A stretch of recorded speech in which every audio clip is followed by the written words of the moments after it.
बिस्मिल्लाहिर्रहमानिर्रहीम। आज के इस वीडियो के अंदर हम सर्जरी की फर्स्ट असेसमेंट का पेपर डिस्कस करने वाले हैं, क्योंकि ये पेपर थोड़ा सा डिफ़िकल्ट था लेकिन टॉपिक्स रिलेटिवली सिंपल थे। लाइक इसके अंदर टॉपिक्स में थायराइड था, ब्रेस्ट वाला टॉपिक था, ओके, यानी एंडोक्राइन में से ये दो टॉपिक्स थे। इसके अलावा जीआईटी में से स्लाइवरी ग्लैंड टॉपिक था, और अपर जीआईटी, लोअर जीआईटी इंक्लूडेड था। रेडियोलॉजी में से भी कुछ क्वेश्चन आने थे लेकिन एससीक्यू नहीं आया। और इसके अलावा और कहाँ से था क्वेश्चन, और न्यूरोलॉजी में से था। तो पेपर को जल्दी से स्टार्ट करते हैं। सबसे पहले क्वेश्चन नंबर 1 है। क्वेश्चन नंबर 1 के अंदर 65 ईयर ओल्ड फीमेल है, अपर एब्डोमिनल पेन है। अपर एब्डोमिनल पेन डैट मीन्स कि एपिगैस्ट्रियम या फिर राइट या लेफ्ट हाइपोकॉन्ड्रियम को इन्वॉल्व कर रहा है, लेकिन वो पेन जनरलाइज हो गया। एब्डोमिनल पेन है, प्रोफ्यूज वॉमिटिंग है, ओके, इसके साथ कॉन्स्टिपेशन भी ऐड कर लो, ओके। तो ये होते हैं स्मॉल इंटेस्टिनल ऑब्स्ट्रक्शन है। खासतौर पर अगर अपर एब्डोमिनल पेन पहले है, ओके, और वॉमिटिंग के साथ है, तो ये स्मॉल इंटेस्टिनल ऑब्स्ट्रक्शन है। जब एक्सरे किया गया तो इसके अंदर स्मॉल बोवल की डायलेटेशन है, ओके।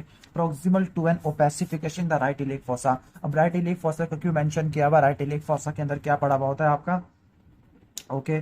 तो राइट इलिक फोसा यानी इलियोसिकल रीजन है, और इलियोसिकल रीजन आपको पता है नैरो रीजन होता है। इन शॉर्ट यहाँ तक तो सिनेरियो पड़ा था, यहाँ पे स्मॉल इंटेस्टिनल ऑब्स्ट्रक्शन है, और ऑब्स्ट्रक्शन की वजह यहाँ पे बता दी है कि राइट इलिक फोसा में ओपेसिफिकेशन है। और ओपेसिफिकेशन दैट मीन्स कि कोई चीज़ अटकी हुई है राइट इलिक फोसा में, और गैस पैटर्न है लीवर के अंदर, अनयूजुअल गैस पैटर्न है लीवर के अंदर, ओके। तो ये स्मॉल बोवल ऑब्स्ट्रक्शन है काज बाय गॉलस्टोन आइलियस है, ठीक हो गया, ओके। तो गॉलस्टोन आइलियस क्या होता है? गॉलस्टोन आइलियस एक वो कंडीशन है जिसके अंदर गॉलस्टोन स्मॉल इंटेस्टाइन की तरफ फंस जाता होता है, खासतौर पर राइट इलिक फोसा में आ जाता होता है। अभी गॉलस्टोन जीआईटी में एंटर कैसे होता है? गॉल ब्लैडर और स्मॉल बोवल इसके दरमियान फिस्टूला क्रिएट हो जाता है, जिसको बोलती है cholecyst enteric fistula due to long term inflammation of gall bladder, ठीक हो गया। गॉलस्टोन की वजह से इन्फ्लेमेशन होती है, अल्सरेशन हो जाती है, और एक फिस्टूला पूरा बन जाता होता है, ठीक हो गया। और जो गॉल स्टोन है जो इम्पैक्ट हो गया है उसकी ने upper abdominal pain, vomiting, generalize abdominal pain कराया है, जैसे जैसे ऑब्स्ट्रक्शन आपको देखने को मिल रही है, ओके। तो डायग्नोसिस क्या है? Gall stone ileus which is causing the small intestinal obstruction है, ओके। और लीवर के अंदर एयर का पैटर्न है, ओके। तो लीवर के अंदर जो एयर का पैटर्न होता है उसको क्या बोलते हैं? उसको हम बोलते हैं नीमोबिलिया, ओके। तो निमोबिलिया होता है कि एयर या गैस है बिलियरी ट्रैक के अंदर, और बिलियरी ट्रैक क्या होता है? डक्ट का सिस्टम होता है जो कि बाइल को कैरी करता होता है। इसके बाद what is the cause of pacification? The right lower quadrant है। राइट लोअर क्वाड्रेंट में जो पैसिफिकेशन होती है, ओके, तो ये क्या इंडिकेट कर रही है? गॉल स्टोन की लॉजमेंट जो कि स्मॉल इंटेस्टिनल ऑब्स्ट्रक्शन करवा रहा है। नेम टू इन्वेस्टिगेशन, तो दो कैरेक्टरिस्टिक इन्वेस्टिगेशन है, सीबीसी, एक्सरे, बाकी ये सारे तो करवाओगे। तो स्पेसिफिक की बात करते हैं, एब्डोमिनल सीटी कराएंगे। एब्डोमिनल सीटी के अंदर आपको पता लग जाएगा, ओके। सीटी के साथ अल्ट्रासाउंड भी करा सकते होते हैं एब्डोमिनल का। और upper GI endoscopy small intestinal obstruction को देखने के लिए 2 में एटियोलॉजी होती है। नेम टू ट्रीटमेंट ऑप्शन है। ट्रीटमेंट ऑप्शन को हम 2 में डिवाइड करते हैं, नॉन सर्जिकल और सर्जिकल आता है, ओके। जो नॉन सर्जिकल आता है इसमें आपने फास्टिंग करानी है, एनपीओ इंट्रावीनस फ्लूइड देने होते हैं, हाइड्रेशन स्टेटस को मेंटेन करना होता है, एनजी ट्यूब इंसर्ट करनी होती है ताकि हम स्मॉल इंटेस्टाइन को डीकम्प्रेस कर सके, सिप्टम को रिलीव कर सके, ऑब्स्ट्रक्शन को रिलीव कर सके। और सर्जिकल के अंदर क्या आता है?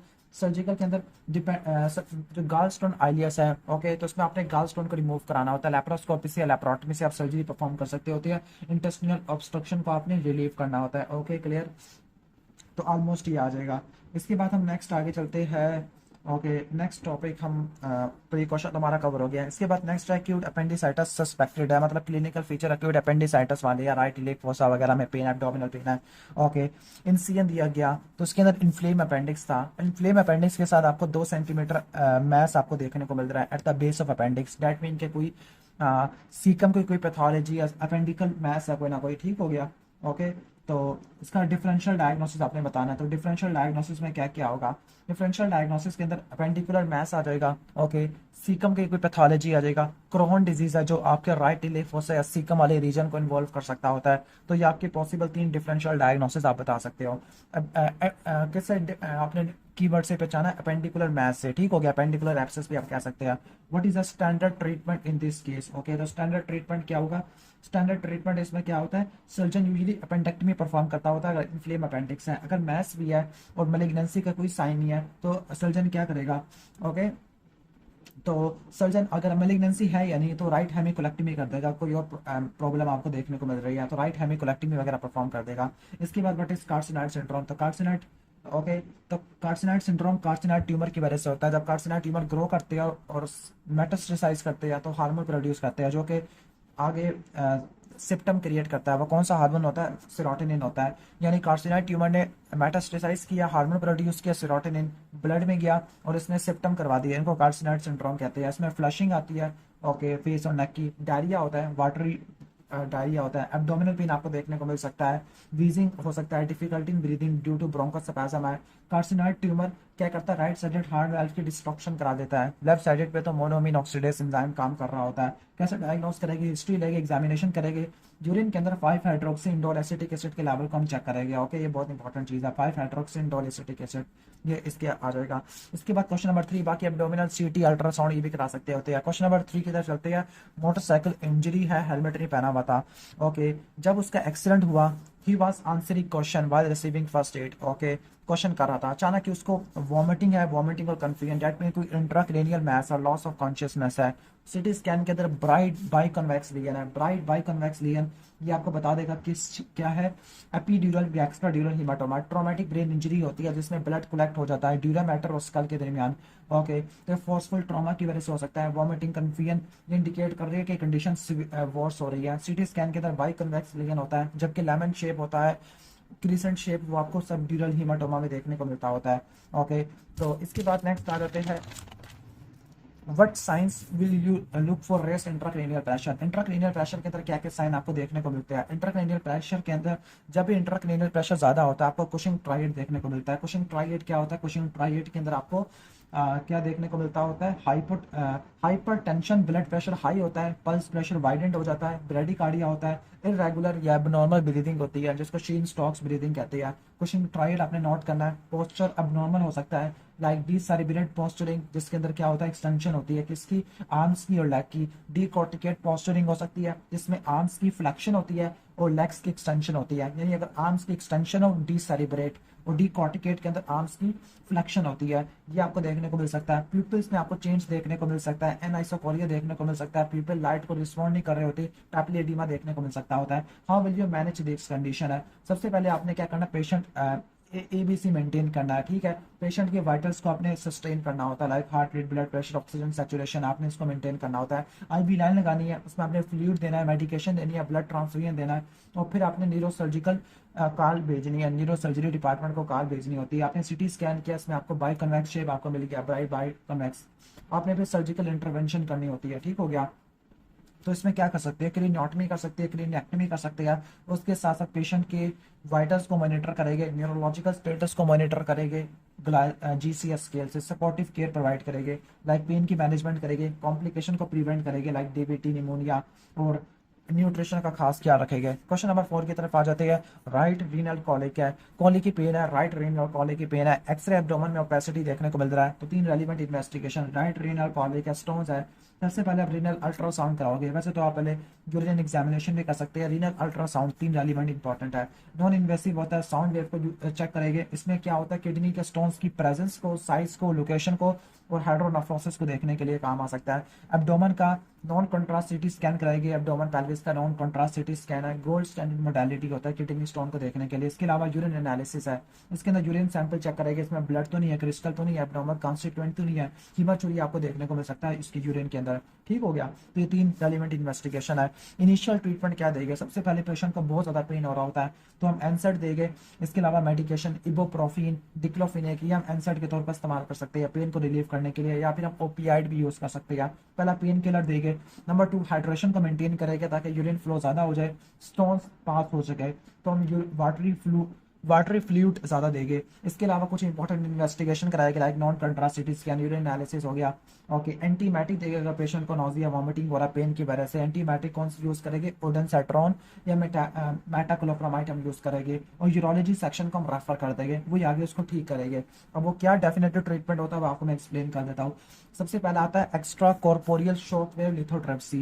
Extra corporeal shock wave lithotripsy non invasive होता है, साउंड वेव पास करते हैं जो कि स्टोन्स को ब्रेक कर देता है। इसके अलावा हम यूट्रोस्कोपी विद लेजर लिथोट्रिप्सी भी कर सकते हैं यूट्रोस्कोपी के साथ। यूट्रोस्कोपी में थिन ट्यूब डालते हैं यूट्रोस्कोप, ओके, ताकि हम स्टोन तक पहुंच जाएं। जैसे स्टोन तक पहुंचेंगे लेजर लिथोट्रिप्सी कर देंगे। लास्ट में परक्यूटेनियस नेफ्रोलिथोटमी है, ये इन्वेसिव प्रोसीजर है, मिनिमल इन्वेसिव है, ओके। तो ये लार्जर स्टोन्स को रिमूव करने के लिए इस्तेमाल करते हैं। तो क्या क्या करते हैं हम, extra corporeal shock wave lithotripsy आ जाएगा, यूट्रोस्कोपी विद लेजर लिथोट्रिप्सी और परक्यूटेनियस नेफ्रोलिथोटमी वगैरह करते होते हैं, ओके। और दो कॉम्प्लिकेशन इसकी रीनल कॉलिक की, ओके। तो दो कॉम्प्लिकेशन क्या होती है, मैं आपको दो नहीं बल्कि चार पांच बता देता हूँ। ऑब्स्ट्रक्शन की वजह से हाइड्रोनेफ्रोसिस हो जाएगा, ओके। सॉरी, थोड़ा सा मोबाइल गर्म हो गया है, कैमरा शैमरा तो चल नहीं रहा, ऐसे चला लेते हैं। हाइड्रोनेफ्रोसिस हो जाएगा ऑब्स्ट्रक्शन की वजह से, यूटीआई हो जाएगा, पायलोनेफ्राइटिस हो जाएगा, यूरोसेप्सिस हो जाएगा, हीमोचूरिया आपको देखने को मिलेगा। इसके बाद नेक्स्ट क्वेश्चन है कि सीरम कैल्शियम लेवल चेक करो, ज़्यादा हुआ हुआ है, ओके। इसके अलावा रिकरेंट स्टोन्स वगैरह भी है, कॉन्स्टिपेशन भी है, एब्डोमिनल पेन भी है। तो what is the most common cause of this biochemical abnormality, okay. तो मोस्ट कॉमन काज क्या है, ओके। कॉजेज बतानी है किसके, हाइपर कैल्सीमिया के। तो हाइपर कैल्सीमिया विटामिन डिटॉक्सिकेशन की वजह से हो सकता है, हाइपर पैराथायरॉयडिज्म की वजह से, पैरान्यूप्लास्टिक सिंड्रोम की वजह से आपको देखने को मिल सकता होता है। तो ये आपने कॉजेज बताने हैं हाइपर कैल्सीमिया के। फिर आपने तीन relevant biochemical investigation, serum calcium level, PTH level, vitamin D level check कराते हैं, एल्किलाइन फॉस्फेटेज के लेवल चेक कराते हैं। बट इमेजिंग स्टडी में be done pre operatively to direct the surgeon. तो इमेजिंग स्टडीज आपने वही बता देनी है। सबसे इंपॉर्टेंट पैराथायरॉयड के लिए सीसरटी में भी स्कैन होता है, ठीक हो गया। इसके अलावा आपने क्या क्या करवाना होता है, एक्सरे कराना होता है, अल्ट्रासाउंड करा लेंगे एब्डोमन का। इसके अलावा एमआरआई वगैरह करवा सकते होते हैं। सिस्टे में भी स्कैन या सीसरटी में भी स्कैन होता है हाइपर पैराथायरॉयडिज्म वगैरह को देखने के लिए। और what are the two important complication which can occur in this patient. तो हाइपर कैल्सीमिया की वजह से और क्या कॉम्प्लिकेशन हो सकती है, रीनल ऑस्टियोडिस्ट्रॉफी हो सकता है, ओके। मेटास्टैटिक कैल्सिफिकेशन भी आपको देखने को मिल सकता होता है, रीनल ऑस्टियोडिस्ट्रॉफी हो गया, ओस्टाइटिस फाइब्रोसिस सिस्टिका, बोन्स बिलिटल हो जाती है, ये आपको देखने को मिल सकता होता है। इसके बाद क्वेश्चन नंबर 6 में चलते हैं। राइट लोअर क्वाड्रेंट पेन है, राइट लोअर क्वाड्रेंट पेन है सेवरल मंथ से, इंटरमिटेंट है, काफ़ी फ्रीक्वेंट होता है, क्रैम्पी होता है, डेट मीन इंटेस्टिनल पेन है। तो ये क्रोन डिजीज़ है, ओके। तो डायरिया, वेट लॉस, ये सारे क्रोन डिजीज़ की निशानियां बता रहे हैं। तो क्रोन डिजीज़ होता है। क्रोन डिजीज़ में तीन पॉसिबल एक्स्ट्रा इंटेस्टिनल फाइंडिंग क्या होती है, ओके। तो तीन एक्स्ट्रा इंटेस्टिनल फाइंडिंग होती है। तो कौन से क्लिनिकल फीचर जिससे आपने क्रोन डिजीज को डायग्नोस किया है, लोअर एब्डोमिनल पेन होता है, राइट साइड पे होता है, इंटरमिटेंट सिम्टम होती है, मील से बढ़ जाती है, मील से अगर रिलीफ हो जाते हैं तो वेरिटेबल बावल सिंड्रोम था, जीआईटी के सिम्टम थे। इसके बाद नेक्स्ट है कॉम्प्लिकेशन वगैरह, एक्स्ट्रा इंटेस्टिनल मैनिफेस्टेशन है। तो वो क्या क्या होती है, वो होती है जॉइंट्स के अंदर, लाइक आपके आर्थराइटिस हो सकता होता है, ओके, नीज के अंदर, स्किन के अंदर एरिथेमा नोडोजम, पायोडर्मा गैंग्रीनोजम है, आइज के अंदर क्या हो सकता है, यूवाइटिस हो सकता है, पेपिसक्लेराइटिस हो सकता है, एफ्थस अल्सर है, एफ्थस स्टोमेटाइटिस है, प्राइमरी स्क्लेरोसिंग कोलेंजाइटिस है, किडनी के अंदर किडनी स्टोन और नेफ्राइटिस हो सकता है, क्रोन डिजीज के अंदर रीनल स्टोन बढ़ जाता है। क्यों ऐसा होता है, इसका जवाब आपने कमेंट्स में देना है। What are the three options for medical treatment. तो मेडिकल ट्रीटमेंट के अंदर क्या क्या आ जाते हैं, सबसे पहले आपने देना होता है एंटी इन्फ्लेमेटरी मेडिकेशन है, लाइक इसमें आप क्या क्या दोगे, अमाइनो सैलिसिलिक एसिड दोगे, मेसालाजेमिन, बासलाजीन, ओसलाजीन, कॉर्टिकोस्टेरॉइड, ये इम्यूनो मॉड्यूलेटर दोगे। इसके अलावा बायोलॉजिकल थेरेपी भी दोगे, एंटी टीएनएफ अल्फा, कौन कौन से थे, इन्फ्लेक्सिमाब, इटनरसेप्ट, ये अगर आपको पता होगा, न्यूट्रिशनल सपोर्ट प्रोवाइड करते होते हैं, ओके, ठीक हो गया। तो ये आ जाएगा ऑलमोस्ट। इसके बाद आगे आते हैं आगे, what are the indication, three option तो हो गया इंडिकेशन सर्जरी के। तो उसका निमोनिक होता है, pains, peritonitis, intestinal obstruction, neurological, neurological होता है, मुझे वैसे भूल गया है, ओके। और कुछ सेप्सिस वाला, इनके अंदर आप सर्जरी करते होते हैं, निमोनिक पेन्स था। इसके बाद क्वेश्चन नंबर 7 में आ जाते हैं। क्वेश्चन नंबर 7 में है 4 centimetre swelling on the right side of the neck just medial to the interior border of sternocleidomastoid at the level of upper border of thyroid cartilage. तो एक स्वेलिंग है 4 centimetre की है, तो उसके डिफरेंशियल डायग्नोस आपने बताने हैं इस स्वेलिंग के, ओके। तो बहुत सारे हैं, एक तो थायरोग्लोसल डक्ट सिस्ट होता है, मिड लाइन या पैरामीडियन स्वेलिंग होती है, ओके, लेकिन मेनली मिड लाइन होती है। थायरोग्लोसल डक्ट सिस्ट डिफरेंशियल में डाल सकते हैं, ब्रेंकियल सिस्ट ये हम इंक्लूड कर सकते हैं, ब्रेन के आर्चेस से निकलता होता है।